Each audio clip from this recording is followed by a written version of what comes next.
जिस देश में 80% वोटर सनातन धर्म को मानते हैं, उस देश में खड़े होकर एक मुख्यमंत्री का बेटा सनातन धर्म के खिलाफ बोल रहा है और ज्यादातर पार्टियां सुनकर खामोश है। हर चुनाव में जो हारते हों वो एक बड़ी गलती जरूर करते हैं, वही गलती हो चुकी है। 28 पार्टियों वाला इंडिया अलायंस मुंबई में मिली जो बात हुई, वहां पर जो चर्चा की गई मोदी को हटाने की, लेकिन चेन्नई पहुंचते ही इंडिया अलायंस के दूसरे सबसे पावरफुल नेता स्टालिन के घर से हिंदुओं के खिलाफ एक तरह से ऐलाने जंग शुरू हो चुकी है। स्टालिन के बेटे ने फिर कहा है कि वो सनातन धर्म को एक रोग मानते हैं। सनातन धर्म उनके लिए डेंगू, मलेरिया और कोरोना जैसा है। इसका असर क्या होगा? स्टालिन के बेटे के बयान से नुकसान होना शुरू हो चुका है। हिंदू वोटर्स के ताजा रुझान आने लगे हैं। अगर 2024 के चुनावों की बात करें, उस लड़ाई की बात करें, तो सनातन धर्म पर ही आई अगर वो लड़ाई, तो फिर प्रधानमंत्री कौन बनेगा? इसका सही अंदाजा आप हमारी इस रिपोर्ट को देखकर लगा सकते हैं। देखिए, जहां दुनिया के हर 10 में से 9 से ज्यादा हिंदू रहते हैं, क्या उस देश के हिंदुओं को मिटाकर कुर्सी पर बैठना चाहता है इंडिया गुट? जहां हर 10 में से 8वां शख्स हिंदू है, सनातनी है, क्या उस देश के हिंदुओं को, सनातनियों को खत्म करके 24 में आना चाहता है इंडिया गुट? जहां 98% हिंदू भगवान में अपनी आस्था रखते हैं, क्या उस देश की सनातनी परंपरा को हमेशा हमेशा के लिए तहस नहस करना चाहता है इंडिया गुट? जहां 64% हिंदू मानते हैं कि एक सच्चा भारतीय होने के लिए एक हिंदू होना अनिवार्य है, क्या उस देश के हिंदुओं का अंत करके 24 में अपना सियासी उदय करना चाहता है इंडिया गुट? आज हर कोई इसी हैशटैग पर रिएक्ट कर रहा है। सनातन धर्म ही ट्रेंड कर रहा है। सनातन धर्म ही सर्वश्रेष्ठ है। भारत के हिंदुओं को आज ये तक लिखना पड़ रहा है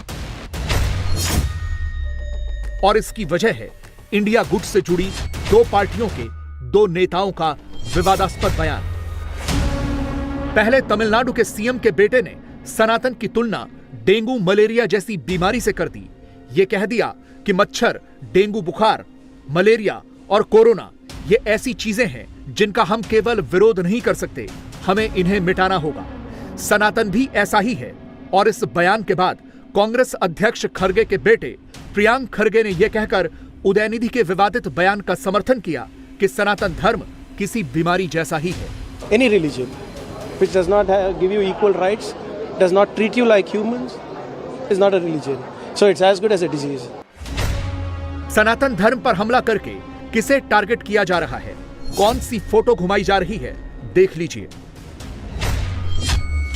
सनातनी परंपरा को लेकर किस तरह की अभद्र भाषा लिखी जा रही है, पढ़ लीजिए।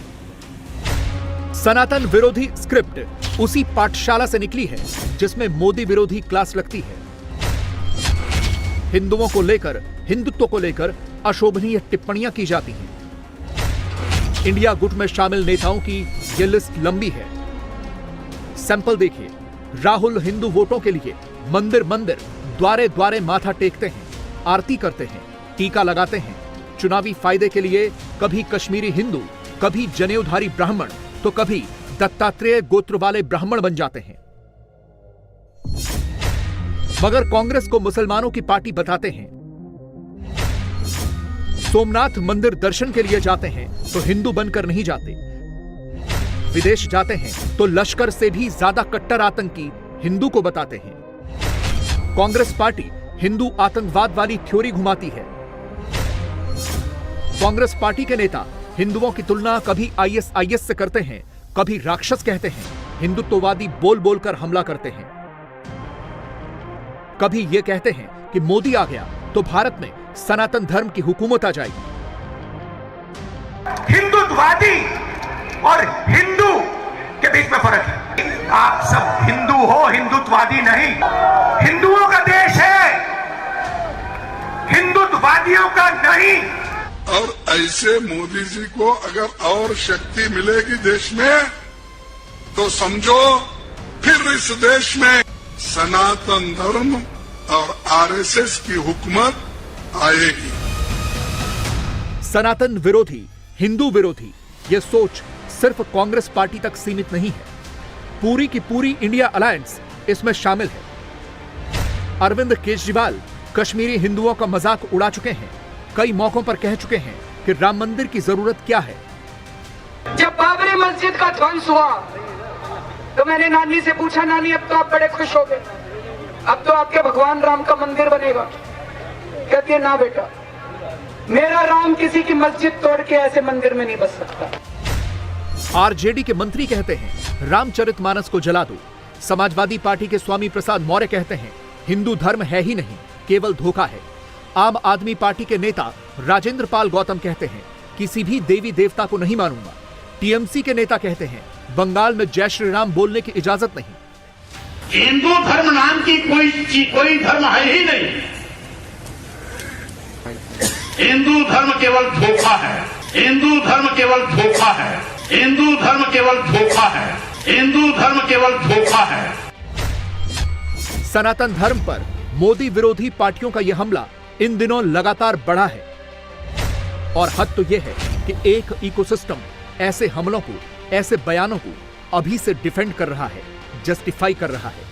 ये इंडिया अलायंस का बयान नहीं है, किसी का व्यक्तिगत बयान है और किसी के व्यक्तिगत बयान को राजनीतिक बयान बनाना भारतीय जनता पार्टी का शिगूफा है। प्रियंक जी ने किसी धर्म का नाम नहीं लिया ना, उन्होंने कहा कि जो धर्म असमानता की बात करता है, तो आप प्रियंक खरगे के बयान को उस बयान से क्यों जोड़ रही हैं? उनको धर्म के ऊपर सर्टिफिकेट देने की अधिकार, अनुमति किसने दी? सनातन धर्म, सनातन परंपरा भारत की संस्कृति का हिस्सा है।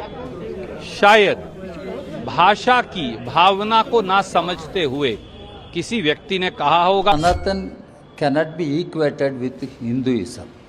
What is Sanatan? Let Mr. Amit Shah, the BJP, RSS combined, explain to the people what do they mean by Sanatan. No, actually, हमारा व्यू वेरी क्लियर है। सर्वधर्म समभावना, सर्वधर्म समभावना is the Congress ideology. But you have to understand, every political party have their own freedom to tell their views. Hindu धर्म क्या है वो कम से कम अमित शाह और भाजपाइयों से नहीं सीखना है। हम लोग हिंदू धर्म को मानते हैं और हिंदू धर्म का संदेश है वसुदेव कुटुंबकम। हिंदू धर्म का संदेश है रामचरितमानस की चौपाई है सब नर करहीं परस्पर प्रीति। ये हमारा संदेश है। अमित शाह से थोड़ी सीखना है हिंदू धर्म। बेहतर आप चुपी हो जाओ, ऐसे भी मंत्रिपरिषद का विस्तार तो अब होने से रहा। एक बात जरूर मैं कह दूं, कांग्रेस पार्टी की वही लाइन है जो हमारे महासचिव संगठन केसी वेणुगोपाल जी ने बोला है, कांग्रेस सर्वधर्म सद्भाव में विश्वास करती है। इंडिया अलायंस को पता है सनातन को लेकर उदयनिधि स्टालिन और प्रियंक खरगे का दिया बयान बुरी तरह बैकफायर कर चुका है। हिंदुओं को लेकर विरोधी अलायंस क्या सोच रहा है? बीजेपी ने इसे अब अपना इलेक्शन कैंपेन बना दिया है। प्रियंक और उदयनिधि दोनों की विवादित टिप्पणी कांग्रेस के लिए एक ऐसी हड्डी बन चुकी है जो अब गले में फंस चुकी है, जो न निगलते बन रही है न उगलते बन रही है। और बीजेपी ने इस पर काफी अग्रेसिव टोन अभी से सेट कर दी है। सनातन धर्म का के ऊपर भी चोट पहुंचाई जा रही है। इन्हीं के गठबंधन के लोगों ने, डीएमके ने चोट पहुंचाई है और इस पर कांग्रेस चुप्पी साफ कर बैठी हुई है। क्यों नहीं सोनिया जी बोलती, क्यों नहीं राहुल जी बोलते, क्यों नहीं खड़गे बोलते कि सनातन धर्म के बारे में आपकी सोच क्या है? अहंकार और घमंड भर भर कर इस अलायंस में है। जो सनातन धर्म के अपमान करे, जो हिंदुओं के ऊपर बार बार प्रहार करे, हिंदू आतंकवाद कहे। क्या देश की करोड़ों करोड़ लोगों की आस्था को इस तरह से तार तार करने का दुस्साहस किया जाएगा? सनातन धर्म के बारे में जो कुछ उदयनिधि स्टालिन ने कहा और उसके बाद IND के लोग, इंडिया तो मैं नहीं कह सकता, समर्थन कर रहे हैं। सनातन धर्म की तुलना मलेरिया, डेंगू और कोरोना के साथ की जा रही है और इसको समाप्त कर देना चाहिए। और उसके बाद वेणुगोपाल कहते हैं कि अभिव्यक्ति की आजादी है। प्रियंक खड़गे कहते हैं, बयान देते हैं कि जो उदयनिधि ने कहा वो सही है। अलग अलग कांग्रेस के नेता समर्थन में बयान दे रहे हैं। मैं मैडम सोनिया गांधी से और राहुल गांधी से पूछना चाहता हूं, आप मोहब्बत की दुकान की बात करते थे, क्या आपके मोहब्बत की दुकान में सनातन धर्म के खिलाफ, हिंदुत्व के खिलाफ इतनी घृणा भरी है, इतना जहर भरा हुआ है? और क्या मुंबई में जो आपने बैठक की थी वो इसलिए की थी कि सनातन धर्म को समाप्त कर देना चाहिए? सनातन धर्म पर इंडिया गुट के हमले के बाद सोशल मीडिया पर लोग दो तस्वीरें दिखा रहे हैं और ये पूछ रहे हैं कि एक तरफ वो हैं जो सनातन विरोधी हैं, हिंदू विरोधी हैं, और दूसरी तरफ वो हैं जो दुनिया में सनातनी परंपरा का प्रचार प्रसार कर रहे हैं। आप किसके साथ हैं?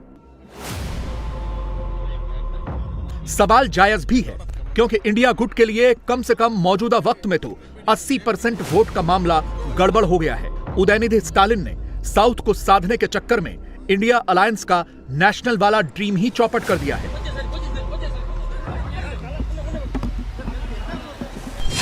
मोदी की भाषा में समझें तो सनातन सिर्फ एक शब्द नहीं है, यह भारत की सोच है जिससे पूरा देश जुड़ा हुआ है। सनातन सिर्फ एक शब्द नहीं है, ये नित्य नूतन है, परिवर्तनशील है।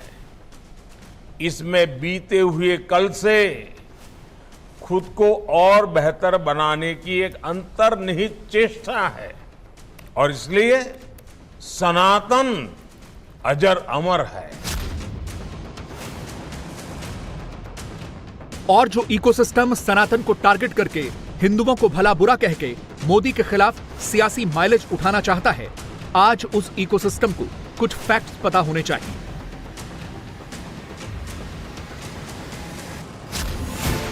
जिस सनातन धर्म की तुलना इंडिया गुट के नेता डेंगू, मलेरिया जैसी बीमारियों से कर रहे हैं, उसी सनातन धर्म के बारे में महात्मा गांधी ने यंग इंडिया के 1921 के एक अंक में लिखा था कि मैं अपने को सनातनी हिंदू इसलिए कहता हूं क्योंकि मैं वेदों, उपनिषदों, पुराणों और हिंदू धर्म ग्रंथों के नाम से प्रचलित सारे साहित्य में विश्वास रखता हूं, और इसीलिए अवतारों और पुनर्जन्म में भी मेरा विश्वास है, मेरा भरोसा है।